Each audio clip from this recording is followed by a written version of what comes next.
la 5e CAN consécutive que le Congo ne participera pas. Est-ce qu'à ce stade, nous pouvons parler de crise? Qu'est-ce qui se passe? Qu'est-ce qui ne va pas? Tout ça, c'est aussi une question d'organisation. Parce que quand vous êtes organisé, vous saviez quel chemin prendre, par où passer pour atteindre tous les objectifs. Aujourd'hui, si on parle d'abord de 2015, on avait Clermont qui avait une bonne équipe, on avait Léopard qui faisait de très bonnes prestations en compétition africaine, si bien que l'ossature de l'équipe nationale, il y avait peut-être 5 ou 6 joueurs de la Léopard. Donc, oui. Mesdames et messieurs, bonjour et bienvenue dans ce nouveau numéro de Masano Mboka. Aujourd'hui, nous allons parler sport et précisément football. Comme invité, nous avons monsieur Dan Tsonde, entraîneur adjoint de l'AS Auto. Bonjour monsieur Dan Tsonde. Bonjour. Aujourd'hui, vous êtes entraîneur adjoint de l'AS Auto. Dites-nous un peu comment ça se passe à l'AS Auto. Aujourd'hui, si je dois parler à ce tour, par exemple, la situation actuelle. Aujourd'hui, il n'y a pas d'activité, mais en même temps, on a eu à faire la campagne africaine de la CAF. On a passé le premier tour. Le deuxième tour, on avait été éliminé par un club de Mozambique. Pour le moment, comme activité effectuée à ce tour, c'est le tour de la CAF. Donc, nous allons peut-être y revenir encore plus tard sur l'élimination de l'AS Auto. Justement, je pense que ça doit être une énième fois à ce stade de la compétition. Dites-nous un peu quelles sont vos relations actuelles avec l'entraîneur principal. Vous venez d'arriver dans un nouveau club, il y a un entraîneur principal. Comment sont vos relations? Les relations sont bonnes. C'est comme entraîneur adjoint, qui est entraîneur adjoint, et fait le suppléant de l'entraîneur principal. La politique de l'entraîneur principal essaie d'apporter l'aide tant qu'il peut. Donc, c'est pour ça. Les relations sont bonnes. Okay, mais après 6 saisons consécutives comme champion du Congo, l'AS Auto, Léopard a mis fin à cette hégémonie justement la saison dernière. Justement, quelles sont les stratégies cette saison pour reconquérir ce titre qui a été perdu après 6 saisons champion? Justement, c'est peut-être à cause de ça que vous avez été appelé à la rescousse. Je me permets de dire cela.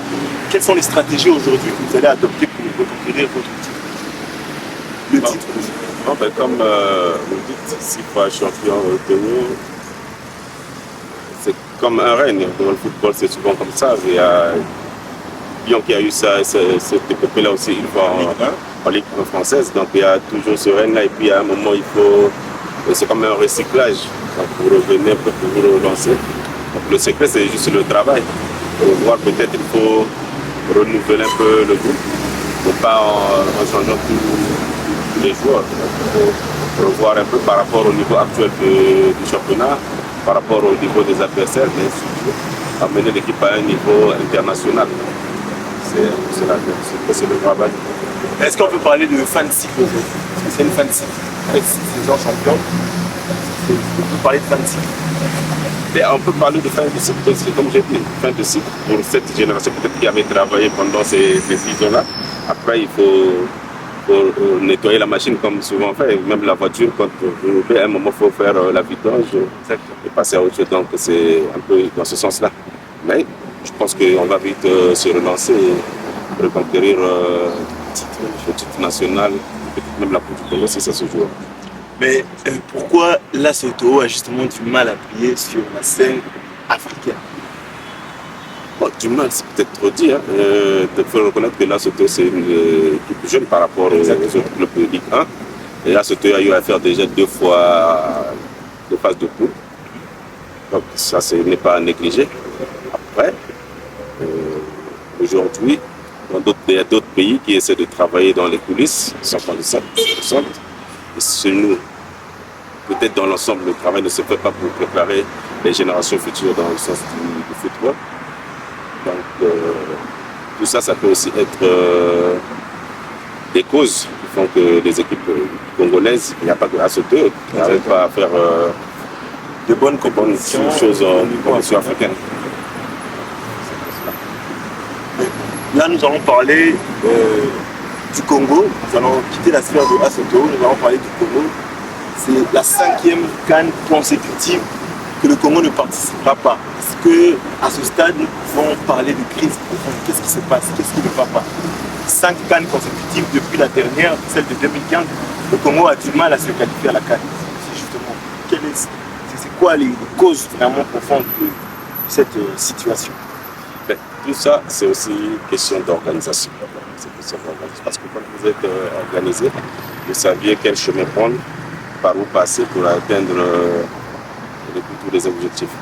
Aujourd'hui, si on parle d'abord de 2015, on avait Diana qui avait une bonne équipe, on avait Léopard qui faisait de très bonnes prestations en compétition africaine, si bien que le statut de l'équipe nationale, il y avait peut-être 5 ou 6 joueurs de là, c'est Léopard. Donc, ouais, et l'équipe nationale, c'est aussi au niveau local, il faut que le championnat soit de haut niveau. Qu'on ait des joueurs capables de rivaliser au niveau continental. À ce moment-là, quand on associe avec ceux qui jouent en Europe, on peut avoir l'espoir pour jouer la Coupe d'Afrique. Si déjà, à la base, il n'y a pas quelque chose de solide, c'est compliqué d'aller plus loin. Comme une maison, si la fondation n'est pas bonne, c'est difficile que votre maison tienne. Donc, il faut d'abord commencer par structurer notre championnat, que les équipes soient fortes, que les équipes commencent déjà à rivaliser un peu dans les compétitions africaines. Et à ce moment-là, on peut espérer faire grandes choses avec l'équipe nationale. Mais comment peut-on reconstruire une équipe après de tels échecs? Comment on reconstruit une équipe? Mais la reconstruction doit commencer par l'administration. On doit mettre des gens à des postes qu'il faut, réfléchir, mettre des projets en place qui vont aider à ce que le football d'abord au niveau national puisse bien fonctionner. Parce que quand ça fonctionnera bien au niveau national, et là on aura aussi peut-être une bonne équipe locale, et à partir de cette bonne équipe locale, on verra bien au niveau de la diaspora, les joueurs qui font la différence, Qui jouent à l'extérieur. qui jouent à l'extérieur, et quand ils viennent aussi. Parce que ceux qui jouent à l'extérieur, parfois ils ont un peu un sursaut d'orgueil. Et quand ils arrivent, ils sentent qu'il y a des locaux qui sont là, qui font peut-être mieux qu'eux. Eux aussi seront obligés de doubler leur niveau de prestation. Et à ce moment-là, je pense qu'on peut avoir une très bonne équipe nationale et rivaliser avec d'autres nations. Comment vous le vivez en tant que fan des Diables Rouges? Comment vous le vivez cette situation? Je ne suis pas seulement fan, mais je suis aussi acteur. Je suis aussi acteur. Donc ça fait déjà mal. Ça fait mal parce que vous construisez une équipe nationale au moment où le championnat local ne se joue pas. Toutes les équipes sont à l'arrêt. C'est difficile même pour le sélectionneur. Parfois, il pouvait bien voir des joueurs parce que au niveau local, il y a parfois des joueurs qui font mieux que ceux qui sont en Europe. Surtout quand nous savons tous que nos joueurs en Europe, ce n'est pas tous qui jouent au haut niveau là-bas. Tous ne sont pas titulaires. En plus, tous ne sont pas titulaires dans leur club. Alors, s'il y avait le championnat local, peut-être qu'il devait avoir 2-3 joueurs qui sortiront leur tête de l'eau. Et ça pouvait aussi aider le sélectionneur national. Donc il y a cela. Il y a la prestation sur le terrain des joueurs. Et puis, quelque part, on peut dire qu'ils ne se donnent pas à fond parce qu'ils savent qu'il n'y a pas d'autres joueurs qu'on prendra à part eux. Aussi, il y a un peu de rivalité dans le niveau de prestation, de compétences. À ce moment-là, tous devaient relever le niveau. Exactement. En parlant de ça, nous devons rappeler que vous êtes entraîneur. Vous avez également été entraîneur adjoint des Diables Rouges dont nous parlons aujourd'hui. Est-ce que vous accepteriez aujourd'hui le poste de sélectionneur principal du Diable? Aujourd'hui, je peux bien accepter, mais avec quel projet? Il y a quel projet en face? Quel projet les dirigeants proposent? C'est ça. S'il n'y a pas de projet, je n'irai jamais parce que il y a de l'argent à gagner là-bas. C'est d'abord la matière. Qu'est-ce que tu vas faire? Le projet, il est où? Et la matière pour faire fonctionner le projet, c'est cela. Le football, on ne va pas en aventure. Il faut qu'il y ait un projet, il faut être une traçabilité. Vous savez par où vous allez commencer, par où vous allez finir. Et si c'est aller parce que c'est les Diables Rouges, aller participer pour faire pièce de prestation et puis faire mal aux Congolais, moi je n'accepterai jamais. Mais parce que là, très souvent, quand il y a échec au niveau d'une équipe, que ce soit en club ou en équipe nationale, très souvent on tape sur l'entraîneur. Est-ce qu'aujourd'hui le problème est seulement celui de l'entraîneur? Est-ce que si on change d'entraîneur, qu'est-ce que ça peut changer, le fait de changer d'entraîneur? Taper sur l'entraîneur, ça c'est partout au monde. Hein. Quand ça ne marche pas, le premier taper c'est l'entraîneur parce que c'est lui qui fait le choix des joueurs. Mais aujourd'hui, le football congolais parfois te limite dans les choix des joueurs. Par exemple, la situation actuelle, tu es obligé de ne faire qu'avec ceux qui sont en Europe. Parce qu'il n'y a pas de championnat, il n'y a Bon. rien qui se joue au niveau local. Si à ce niveau-là déjà, ceux qui sont de la diaspora, tous ne sont pas déjà titulaires. Et tu es dans l'obligation de le prendre. Voyez-vous, après, s'il y avait plus de temps de préparation avec ces joueurs-là, peut-être que tu peux faire mieux. Mais tu les reçois un jour et 2-3 jours après, il faut jouer le match. C'est pas facile pour un entraîneur. Mais étant entraîneur, on est obligé d'assumer les responsabilités. Mais c'est pas facile. En 2021, vous êtes élu par vos pairs comme meilleur entraîneur du Congo. C'est une surprise pour vous ou justement c'est le contraire? Bon, c'est peut-être pas une surprise parce que je me souviens bien cette année. Je viens à Dianoir. Dianoir était, je crois, 9e ou 10e du championnat. Je viens vers la fin de la phase aller. Il restait, je crois, 5 matchs pour finir la phase aller. Et on travaille et durement et consciencieusement. Et on finit la saison en 2e position. Donc, je dis que c'était pas quelque chose de... Non, c'était pas cette année, excusez-moi, pardon, c'était pas cette année. Moi, je viens d'abord, je prends l'équipe. On finit cette saison, on finit 2e. Là, il y avait le titre de meilleur entraîneur, je crois, n'était pas décerné.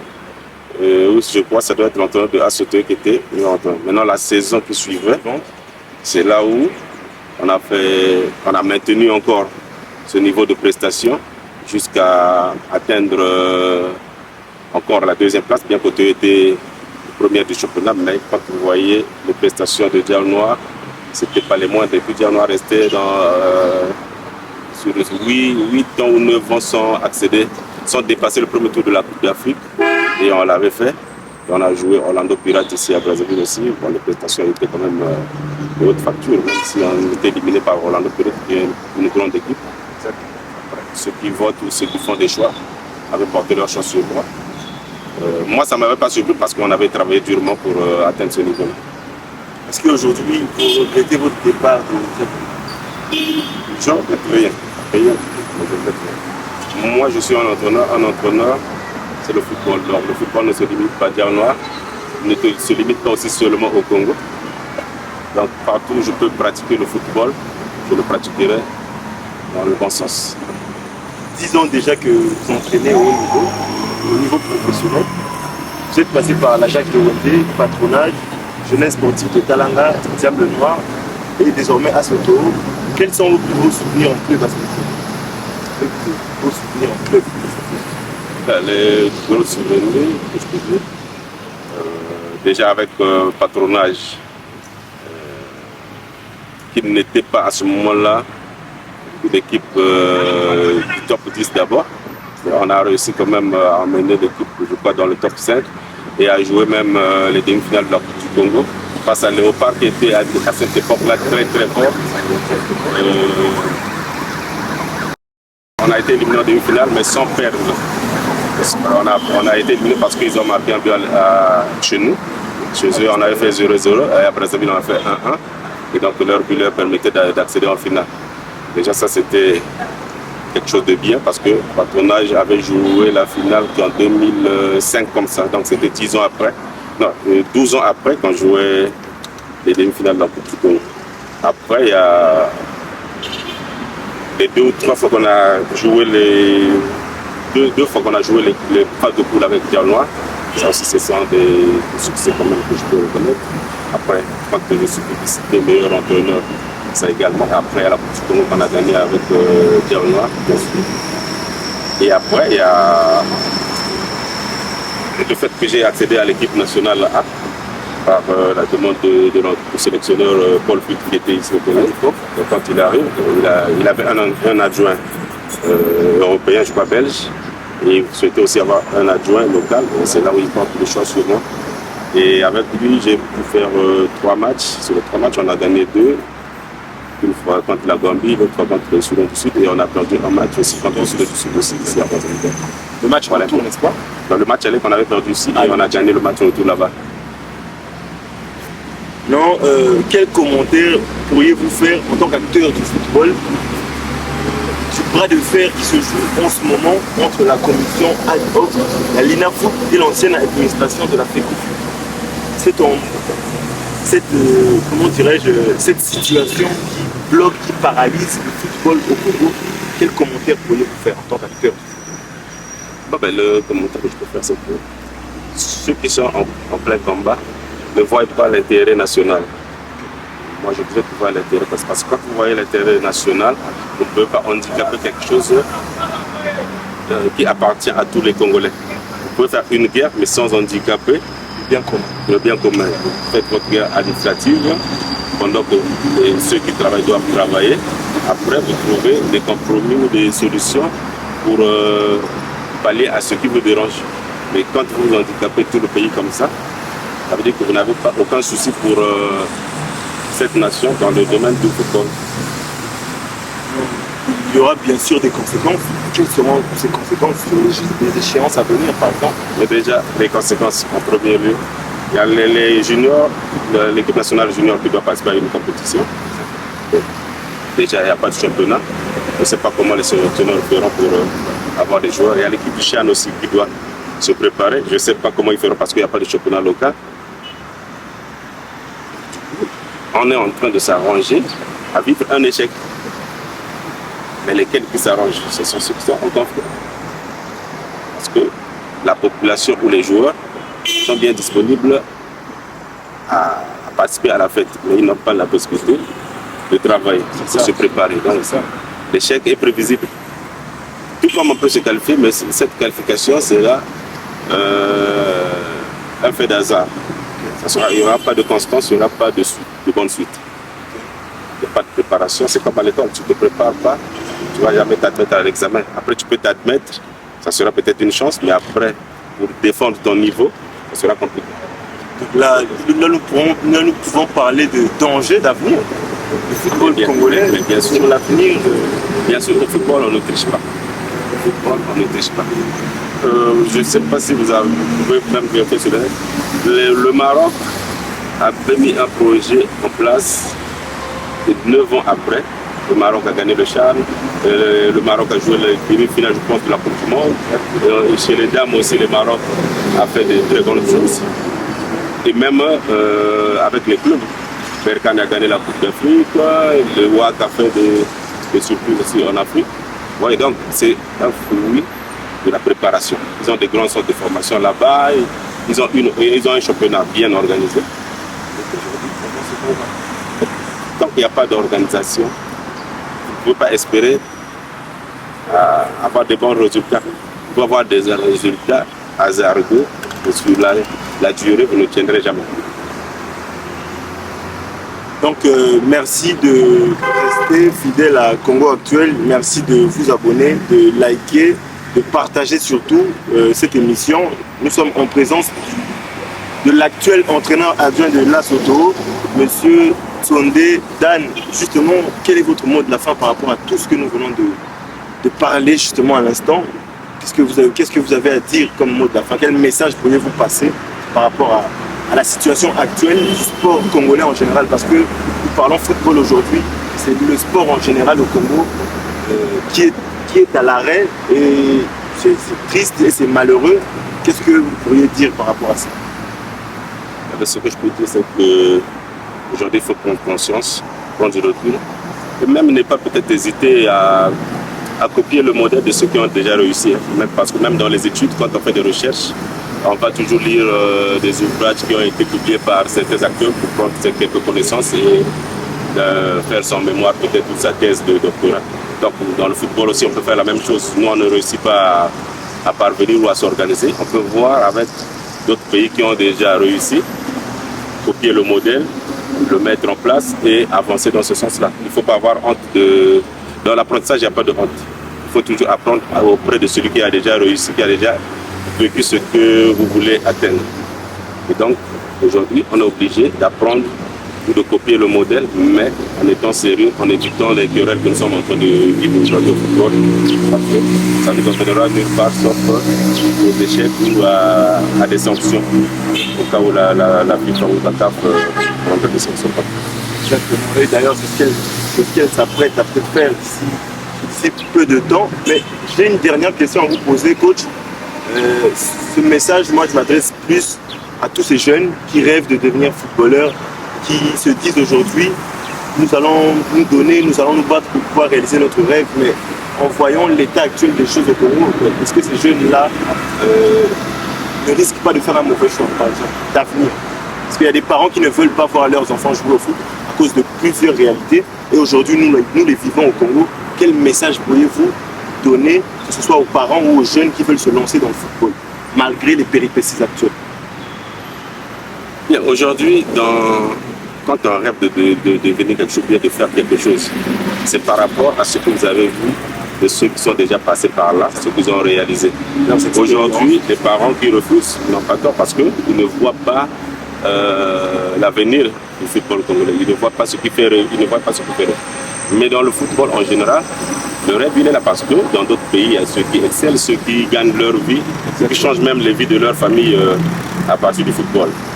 Donc les parents ne doivent pas peut-être empêcher les enfants à faire du football.